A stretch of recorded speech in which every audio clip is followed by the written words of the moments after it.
Shibuya wasn't just a tragedy, it was the end of an era. For the first 2 seasons of this story, the entire Jujutsu world operated under a safety net. That safety net had a name, Gojo Satoru. His mere existence forced curses to hide in the shadows and kept the corrupt conservative higher-ups in check. But now, Gojo is sealed inside the prison realm. The safety net is gone.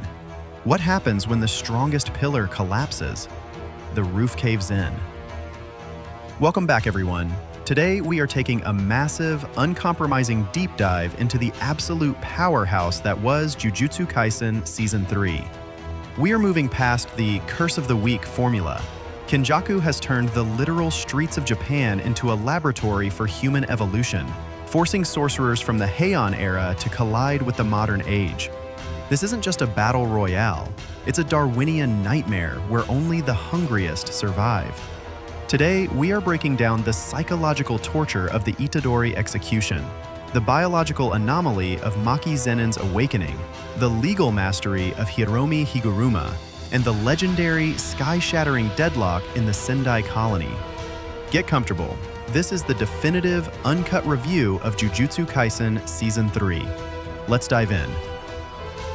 Act 1. The Executioner and the Brother's Blood. The season opens in a Tokyo that looks like a post-apocalyptic wasteland, and the pacing wastes absolutely zero time. The Jujutsu higher-ups are in a state of hysterical panic, and their first order of business is tying up loose ends. They want Yuji Itadori dead, and they send the only modern sorcerer capable of filling Gojo's shoes to do it, Yuta Okotsu. The return of Yuta is handled brilliantly by MAPPA. He doesn't come back as the nervous, trembling boy we saw in movie Zero. He returns as a silent, dead-eyed executioner. When Yuta finally confronts Yuji, the animation and sound design shift entirely. Gojo's cursed energy always felt infinite and bright.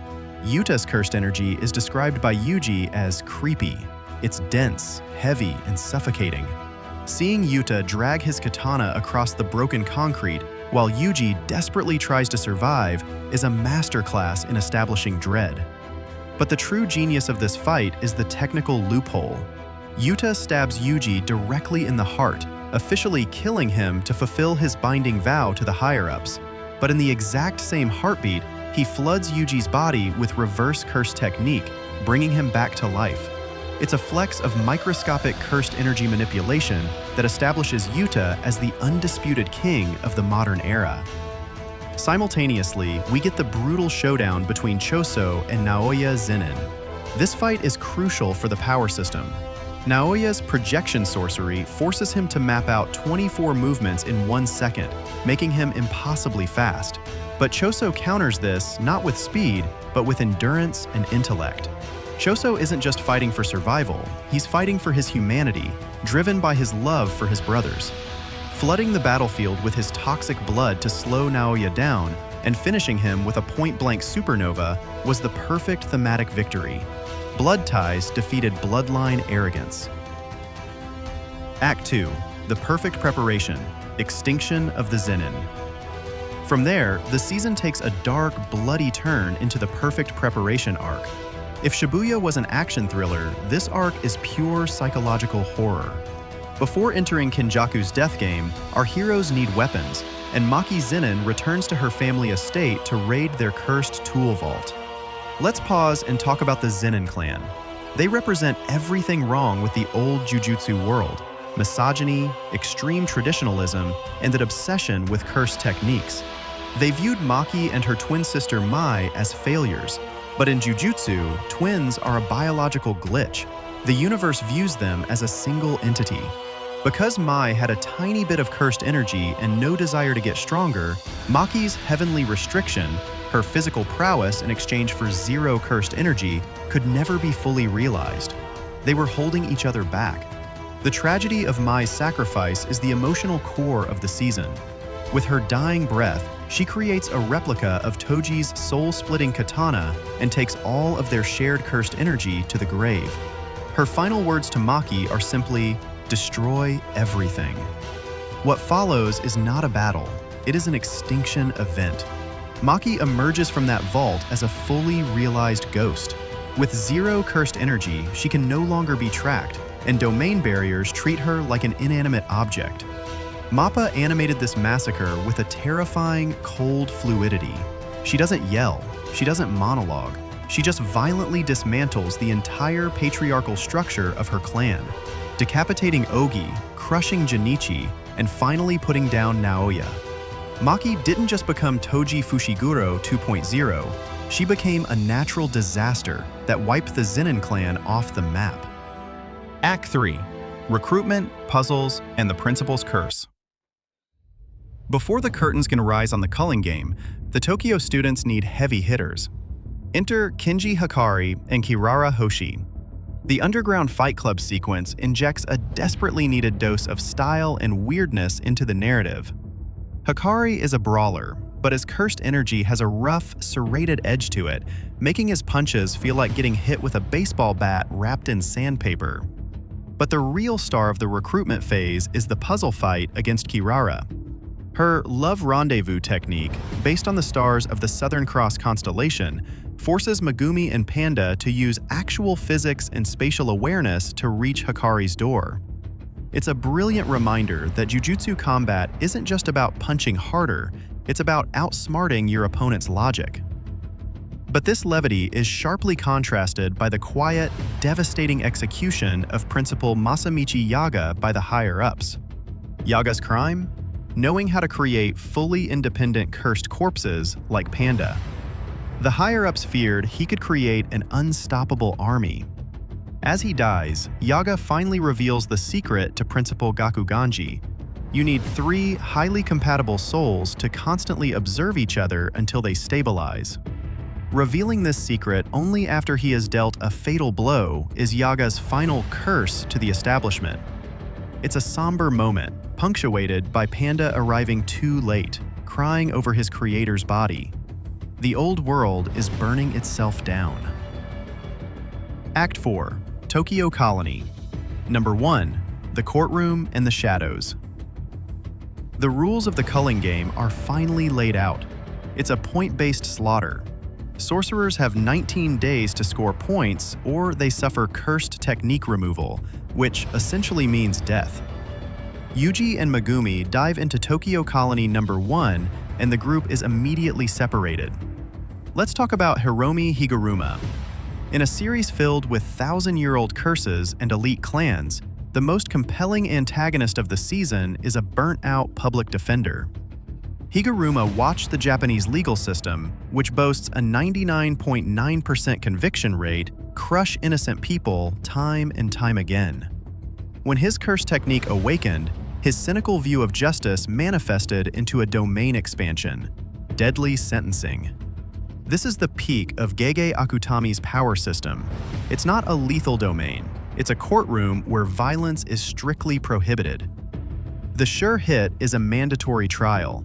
When Yuji is put on the stand for the Shibuya massacre, the psychological writing shines. Yuji didn't technically commit those murders, Sukuna did, but Yuji's survivor's guilt is so immense that he confesses anyway. Higuruma, a man who lost faith in humanity's ability to be honest, is completely broken by Yuji's selfless guilt.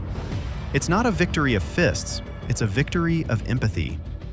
On the other side of the colony, Megumi Fushiguro is fighting a much darker battle against Reggie Star. Reggie is an ancient sorcerer who uses contractual recreation, burning physical receipts to manifest the items purchased, from knives to entire delivery trucks. It's a bizarre, highly tactical ability. To survive, Megumi is forced to retreat into a gymnasium and cast an incomplete Chimera Shadow Garden. He uses the physical walls of the gym to close his domain, turning the floor into a literal ocean of shadows. This fight is crucial because we see Megumi fully embrace the malice that Sukuna praised him for in Season 1. He drops the hero act. He uses his shadows to crush Reggie under the weight of cars and eventually kills him without hesitation. Megumi is adapting to the Darwinian rules of the game. Act 5. The Sendai Deadlock, the technical masterpiece. If Tokyo was about psychology and rules, the Sendai colony is about raw, unadulterated, special-grade dominance. This is the climax of the season, and it is an absolute spectacle. When we pan over to Sendai, we learn that 4 incredibly powerful entities have fought themselves into a standstill. Dhruv Lakdawala, a veteran of civil wars. Kudodorushi, a special-grade curse born from humanity's collective disgust of cockroaches. Takako Udo, an assassin from the Heian era's Fujiwara clan. And Ryu Ishigori, a man with the highest cursed energy output in history. They are perfectly balanced, unable to make a move without opening themselves up to the others. Then, Yuta Okotsu walks in. Within minutes, the balance is shattered. Yuta assassinates Dhruv off-screen, instantly drawing the aggro of the giant cockroach curse. The fight with Kudodorushi is pure body horror. When the curse gets too close, Yuta does the unthinkable. He bites the curse and outputs positive reverse cursed energy directly into its brain, exploding it from the inside. It's a grotesque, brilliant tactical move. But the real chaos begins when Uro and Ryu jump in. Uro's sky manipulation allows her to pull and fold space itself like a sheet of fabric, making her almost untouchable.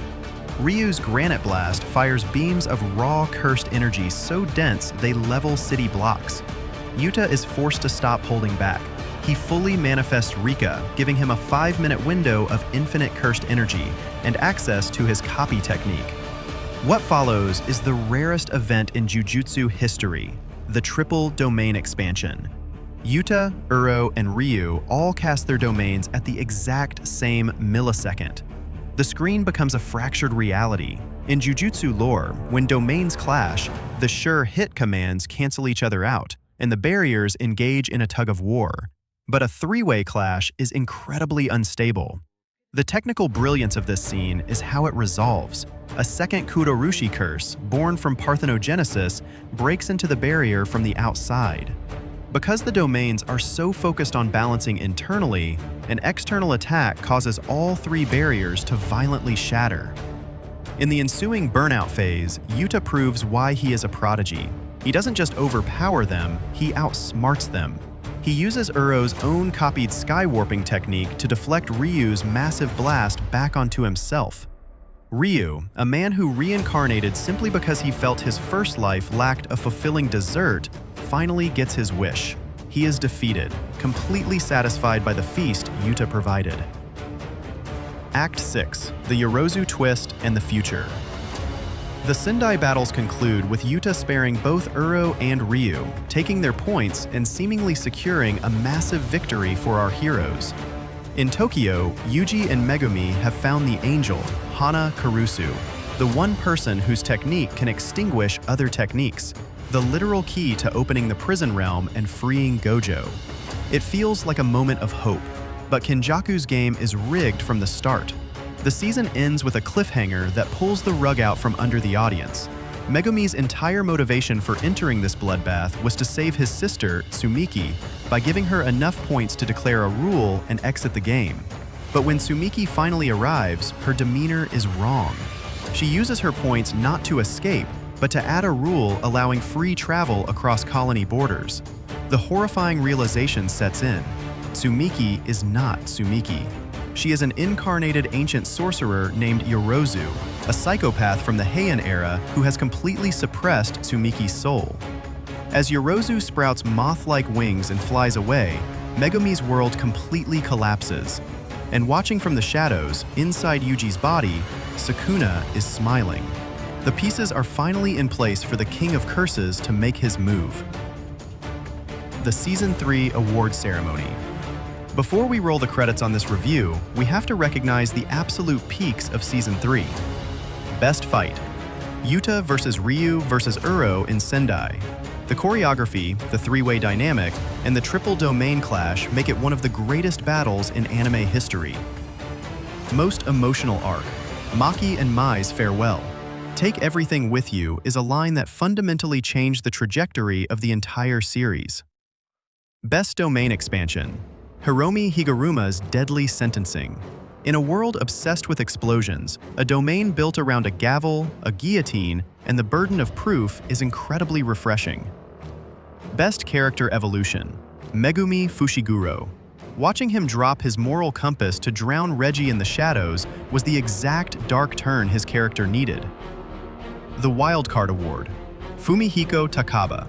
We only saw glimpses of him this season, but a comedian whose curse technique is literally whatever he finds funny becomes reality is the ultimate glitch in Kenjaku's Matrix.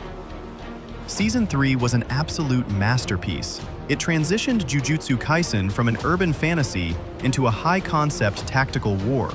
The Darwinian rules of the Culling Game forced every single character to evolve or die. With the barriers shifting, Yorozu on the loose, and Sukuna preparing his master plan, the stage is set for the Shinjuku Showdown. The game is far from over. What was your favorite moment from the Culling Game? Did Higuruma's backstory hit you harder than Maki's rampage? Let's argue about the power scaling in the comments below. Keep your cursed energy reinforced, and I'll see you in the next breakdown.